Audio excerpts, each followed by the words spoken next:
প্রশাসনের গাফিলতিতেই হোক আর মানুষের ভুলেই হোক, আজকে ভোরবেলা ঘটে গেছে কুম্ভ মেলায় একটি মারাত্মক দুর্ঘটনা। প্রচুর প্রচুর মানুষ আজকে হঠাৎ করে একটি নির্দিষ্ট জায়গায় স্নান করতে আসার সময় সেখানে যে সমস্ত মানুষগুলো শুয়েছিল ঘাটের পাশে, তারা পদপিষ্ট হয়ে মারা গেছে। প্রচুর মানুষ এবং আহত হয়েছে, যার ফলে কুম্ভ মেলায় এখন ঢোকা অনেক রেস্ট্রিকশন করে দিয়েছে সেখানকার প্রশাসন।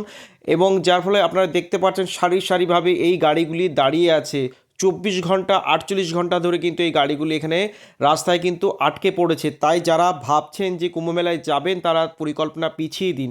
এবং যেই সমস্ত মানুষগুলি এখন দেখুন কি অসহায় হয়ে পড়েছেন, না আছে খাবার, না আছে জল, মানে একটি ভয়াবহ পরিস্থিতি।